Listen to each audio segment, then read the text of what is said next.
It is a common misunderstanding that the history of democracy is something grand, something all-embracing. The history of democracy is not particularly long. There are lots of longer stories. The history of kings, the history of slavery, the history of theater, the stories of Buddha or the pyramids. The history of democracy is no big deal. Democracy is no historical cargo ship.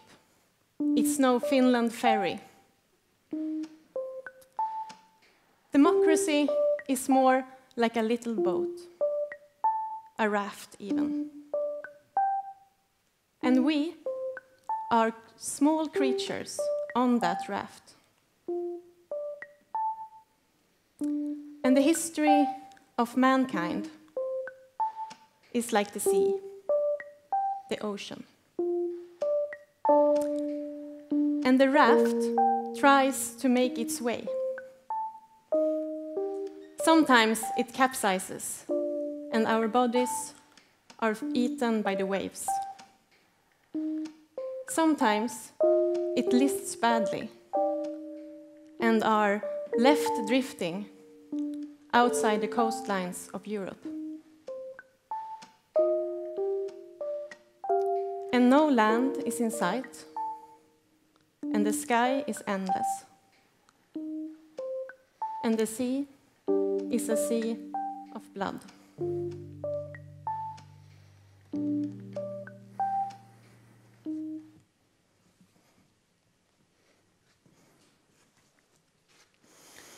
It's a small word to carry such a weight. 4 syllables moving forward in the mouth. Democracy. Demokrati. Demokratia. Once upon a time, it was 2 words.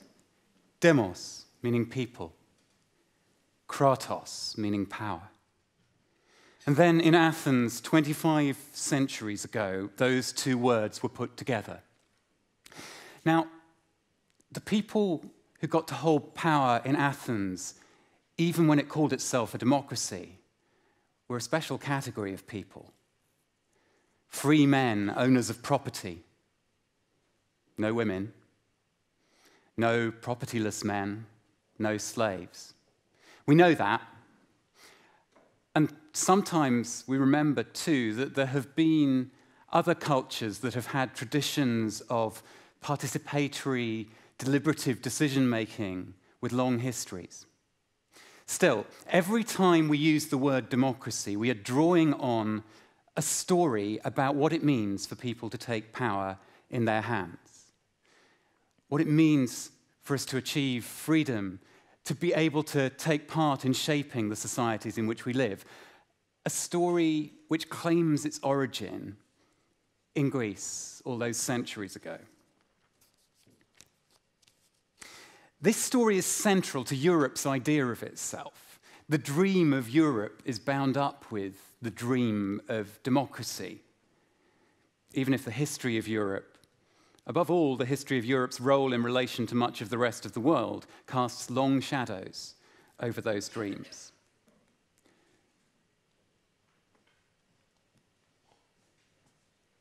We're here today, Lisa and I, to talk about the latest chapter in that story, the crisis of democracy that Europe is facing now. We're here because we think there needs to be a bigger, deeper conversation about that crisis. And we want to work out how to bring that conversation together. And we think that one of the starting points might be another dream that traces its origins to ancient Athens, the dream that we call theatre. The first step is to admit the depth of the mess that we're in. That's how it works with anything, with addiction, with grief. Before we can get any further, we have to come through the far side of denial. We have a party in the Swedish parliament that no other party will work with because it doesn't accept certain basic principles we hold as an open society. That party got into parliament 4 years ago with 6% of the vote. It got in again just now with 13% of the vote. Where's it going to be next time?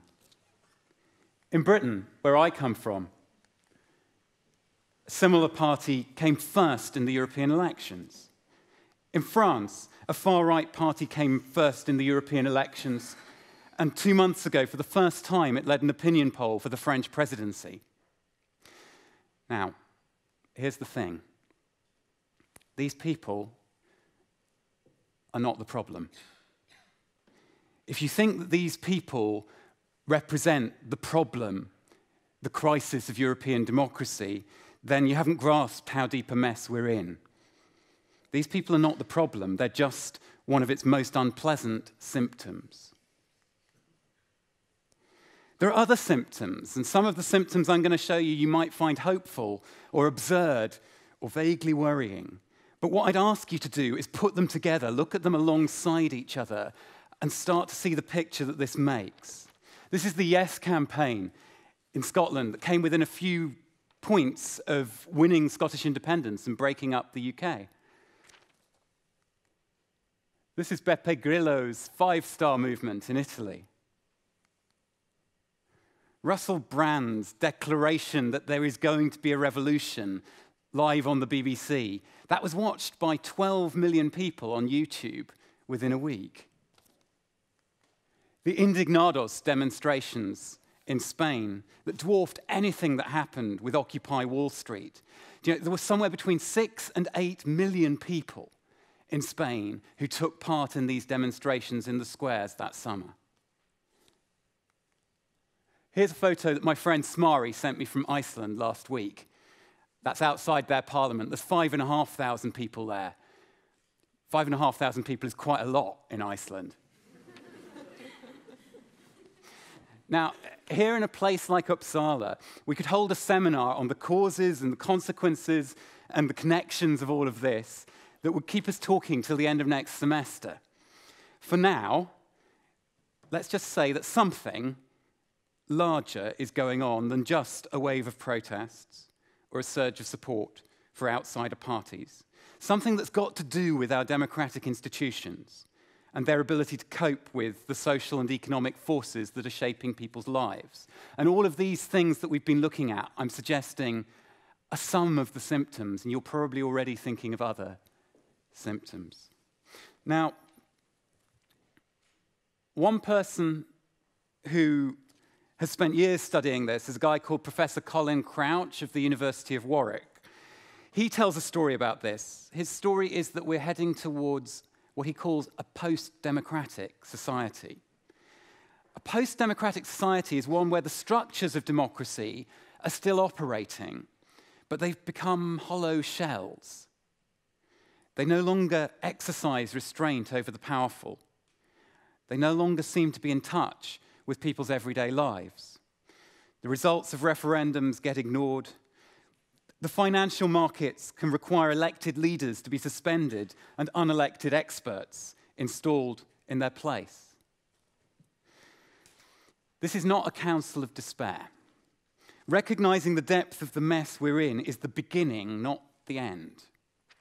It was 25 years last week since the fall of the Berlin Wall. East Germany was called the Democratic Republic of Germany. That was an undemocratic state. I'm not saying for a moment that we're in anything like an equivalent situation. But if Crouch is onto something, if something has gone astray in our democratic institutions, and deeper than that, in the democratic culture that we require to have living institutions of democracy, then perhaps there is a lesson in the history of Eastern Europe prior to 1989. Because one of the places where the dream of democracy was kept alive in those countries in those years was in the dream space of theatre. And what gives me the audacity to suggest a comparison is that over the past couple of years, I've got inspired by a whole series of projects that have come out of the world of theatre around Europe and right into the middle of this crisis of democratic culture. And I could go on at this point to tell you stories about those projects, but I'd like to do something better than that. I'd like to introduce you to someone who can tell one of those stories from the inside, Lisa Farnström.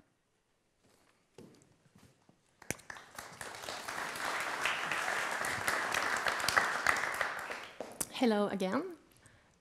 My name is Lisa Farnström, and I'm a theatre director based in Stockholm, currently working with my own company called Troja Scenkonst, or Troja Stage Art in English. And I'm here to talk about why theatre or performing arts may have a shot at once again becoming a central democratic arena.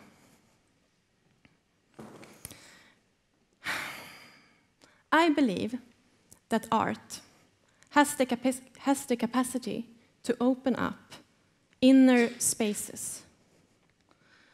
A space where we feel our way through things that are otherwise only handled intellectually, or things that otherwise are not permitted or given room.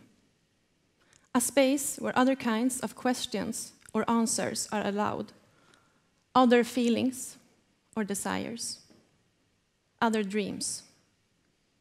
And I think that when dictators burn books, I think that it is this space they are trying to destroy. I believe that what performing arts do when it is working is to allow that inner space to take physical form. For a short instance of time, it can exist between us, and we can enter it together, no matter if we know each other from before or not.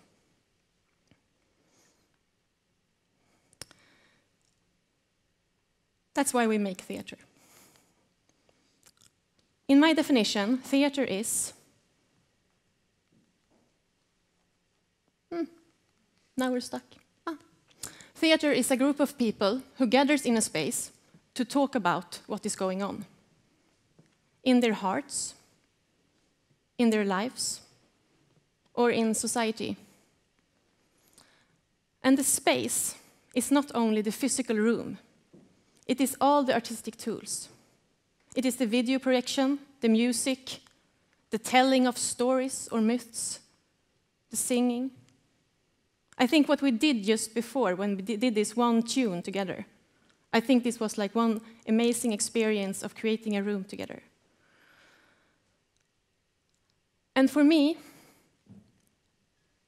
this is the point, the meeting each other. And I think that a group of people coming together in a space and actually talking with each other about what's going on in their hearts, in their lives, or in society at ground is the most subversive thing there is. This is, I think, the point where change starts. I think the history of democracy was dependent on that kind of moments. Okay, moving on. To be able to take this and put it into a theater performance, we have deconstructed it, and we have 3 questions. What do we need to talk about? Who do we need to talk to? And what kind of frames are needed to make that conversation happen? And now I will give you an example. A year ago, we made a performance that was called Rörelsen, or the movement. In English, the movement. And it started out with a climate issue and our desperate longing for hope. And I don't know how you feel about it, but for me, the climate issue is like this big bag of depression. And it's like I have this room inside of me where I take this big bag and I put it there and I lock the door and I throw away the key and then I go talk about something else. And this is the image where we started working with the movement. The climate depression, the locked door, and us looking somewhere else. And we asked ourselves,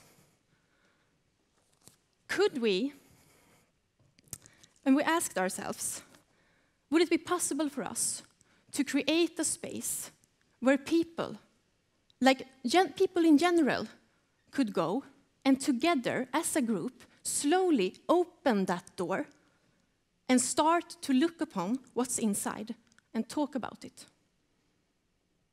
And talk about it for real, not in a recycling habits, fair trade bananas kind of way, but actually talking about it, like the core existential questions. And we said, okay, this is the task. This is the artistic task. We have to try to create this space. And we have to try to create it in a way so that we can do it every night at 7 o'clock in downtown Stockholm at the theater venue. This is going to happen. Let's do it. And we started working with the movement. And we came up with a performance in 3 pieces. And the first part of the performance was inspired by an American video artist that is called Janet Cardiff. And it is a video walk. And we had been longing for a long time for the big climate movement, dreaming about it. And now we wanted to invite our audience into that dream, literally. So what did we do? I hope, yeah.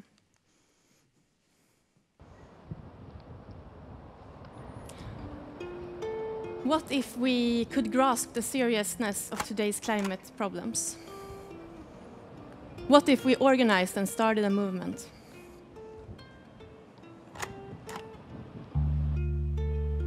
What if that movement became the largest social movement in the mankind's history?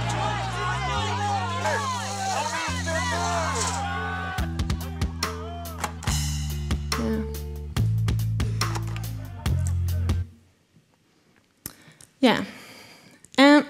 So what did we do? A Saturday in March 2013, we gathered hundreds of people in downtown Stockholm, and we staged a huge climate manifestation. And then we went through that installment with a camera and 3D microphones. And then we took the material and downloaded it into iPods. And when the audience came to the theater, like a normal theater show, you know, they were asked to step outside the theater, and they each got one of those. And we said, well, the performance starts with a walk. Go for a walk around the block. And then the audience was asked to go exactly the same way as we have gone with the camera. And you know, it's a normal day in Stockholm. People are coming home from work, walking their dogs, shopping for groceries. And it's the same street and the same buildings. But on the screen, there is a movement demanding climate change.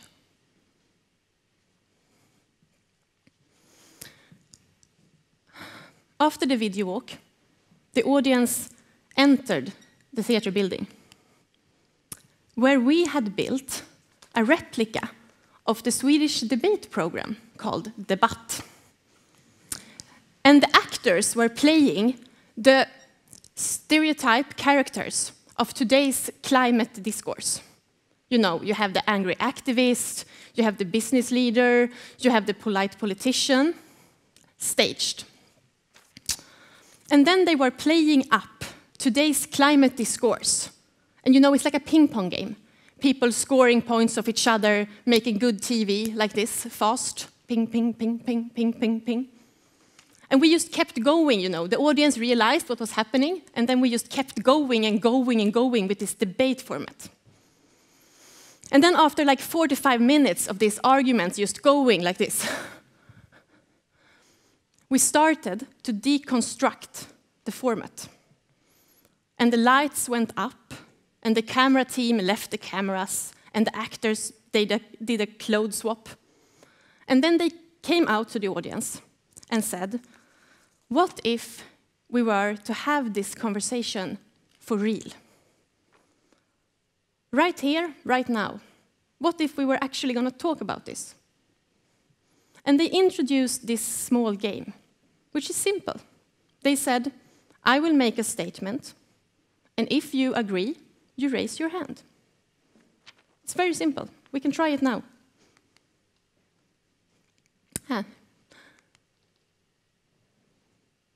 Does it come? We don't know. Maybe, maybe not. No. Anyway, we can try it now. I'll make a statement. If you agree, you raise your hand. Statement. 25 years from now, I think that my children or grandchildren will live in a better world than the world we live in today. Raise your hand if you agree.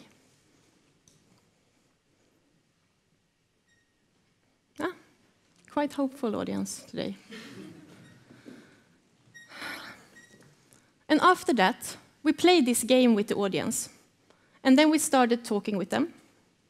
And slowly they started to talk with each other. And sometimes we would have the conversation in total darkness to enable anonymity. Sometimes we would stop and tell a story or play a scene or play some music. But mostly, we would just be there in the space, talking to them. And some nights it lasted for an hour, and some nights we stayed there for several hours, talking. And there was no debate, not discussions even. There were people sharing their fears and dreams in the space. The performance got a lot of attention. But it was still happening in a theater building with the kind of audiences that goes to theater, you know, regular theater people.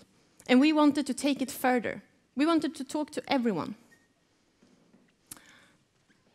And in our current project,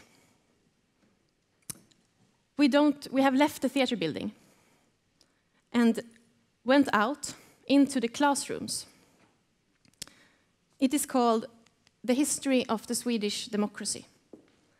And our aim is to play it for every 18-year-old person in Sweden. We want to start a conversation with these students about democracy and about how history is made. Because we didn't get democracy by voting for it. We got it as a result of people questioning and challenging the assumptions of the world that they've grown up in. And that's the message of the play. History was made by people like us. History isn't over. People like us could make history. And it could start in a space like this, with us talking. I've been working with Troja over the past few months, and if we seem a bit overtired and underprepared today, it's because we're 13 days away from the premiere of this in a classroom in Stockholm. But I could have come here and talked about any one of a dozen projects, because I could have talked to you about what happened when an Estonian theatre company created a political party, or about the theatre in Rome that was shut down by the government, then occupied and reopened by theatre makers, or about the role that theatre is playing right now in the UK, articulating the anger at the establishment that's what's destabilising mainstream politics as we've known it in my country. At a deep level, theatre and democracy are both about how we come together, how we find good ways of being human together, and figure out how to make life work collectively rather than just as atomised individuals.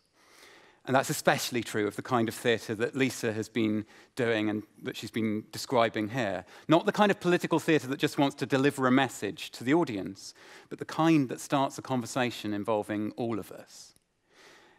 I don't say that theatre is the only place where there are seeds of hope, but I will say that if we're going to make a better job of responding to the crisis of the democratic institutions we've inherited and the democratic culture, which is the soil out of which they grow, then I do believe that theatre at its best and the historical connection between theatre and democracy has never been more important than it is in Europe now. Thank you.